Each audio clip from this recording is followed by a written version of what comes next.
Pak Dedi, silakan. Ya, terima kasih kawan-kawan. Kita bangga sekali dengan hari ini karena apa? Sekali lagi terbukti apa yang diributkan orang selama ini, bahwa pemilu kita ini di bawah pemerintahan sebelumnya adalah pemilu paling brengsek dalam sejarah. Sah. Kenapa saya katakan begitu? 545 daerah pilkada. Oke? Total putusan itu menyangkut 310. Bukan berarti di luar 310 nggak ada masalah.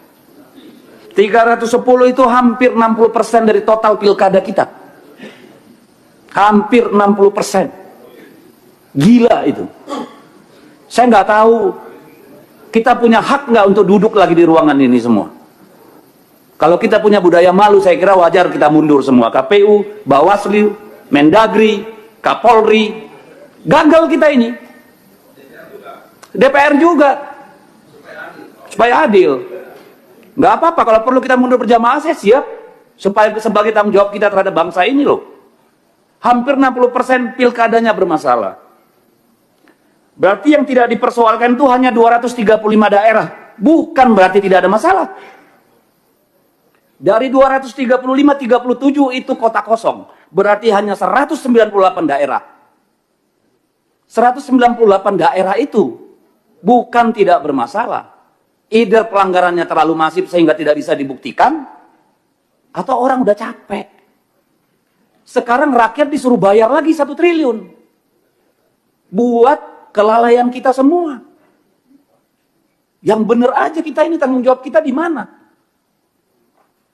Masalah SKCK, ijazah, administrasi yang tanggung jawab siapa? KPU dong, mundur. Pecat semua yang di daerah itu, Pak DKPP. Putusan MK jelas, semuanya habis. Kalau nggak ada yang tanggung jawab, yang jaga republik ini siapa? Masa iya urusan remeh-temeh begini, ijazah palsu, masa jabatan, kayak keledai kita. Berulang-ulang masuk lubang yang sama. Ini soal kualitas. Secara administratif aja kita gagal. Gimana secara substantif? Ini keterlaluan kalau menurut saya. Hampir 60% pilkada bermasalah. Kepala daerah suruh tarung lagi. Dari mana uangnya? Minjem, jual, gadai. Besok-besok korupsi semua Bapak Ibu. Yang salah siapa? Karena kita tidak melaksanakan tanggung jawab kita.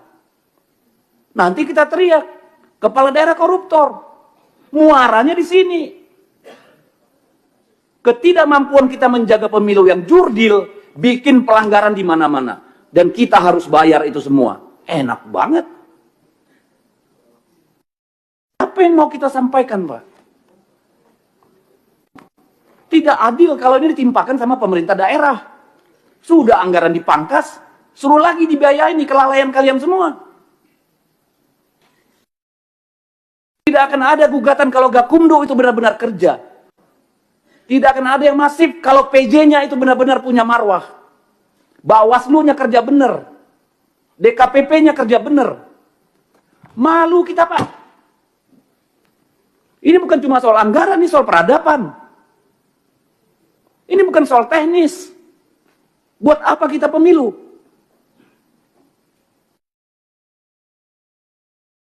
Jadi kalau Pak Ketua KPU nggak merasa bersalah, Pak.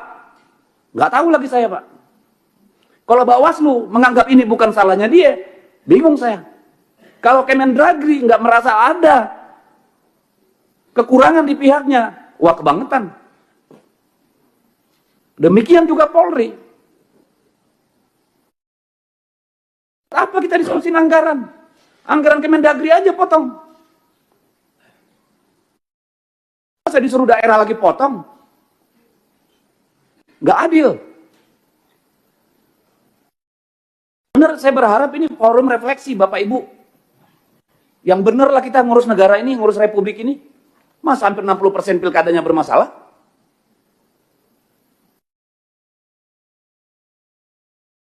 Kapan kita mau jujur, Pak? Saya tanya nih Pak Bawaslu, KPU, dan Pak Kementerian Dalam Negeri. Ini yang mau kita wariskan, Pak. Dan ini akan direplikasi pada pemilu-pemilu berikutnya, Pak.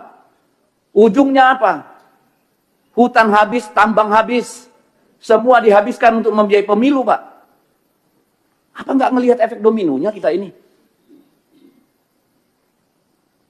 Saya minta tolong, saya keras karena apa? Ini soal bangsa ini. Bukan soal teknis kurangnya anggaran, Bapak Ibu. Siapa yang jamin PSU pertama nanti tidak ada PSU kedua? Kita pernah ngalami sampai 3 kali PSU di Maluku Utara.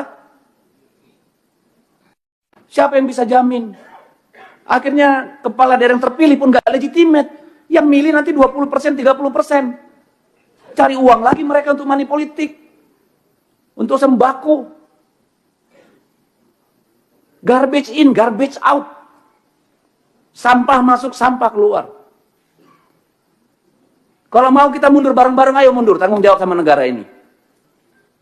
Gimana kita ini? Saya nggak merasa punya martabat jadi DPR kayak begini hasil pemilunya, Pak. Jujur aja, Pak. Ibu,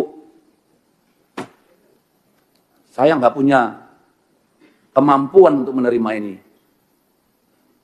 Begini yang kita hasilkan. Kita semua bagian dari persoalan. Bukan cuma soal jabatan. Tanggung jawab kita pada anak-anak kita, Bapak Ibu. Masih ada nggak itu di dada kita? Masih ada nggak sih? Yang begini ini mau kita wariskan. Ini anggota DPR nih, semua ini babak belur, Pak. Berdarah-darah, Pak. Kemarin pemilu. Pemilu berikutnya. Apa yang berani bertarung di DPR, Pak?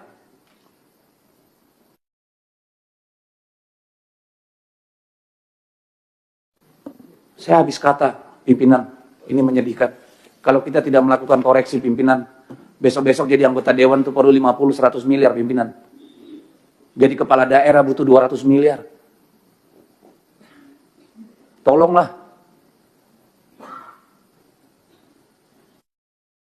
Saya minta tolong. Saya minta tolong bapak-bapak, ibu semua mundur. Kalau nggak berani mundur sendiri, saya ikut mundur. Nggak benar begini. Terima kasih Pak Dedi.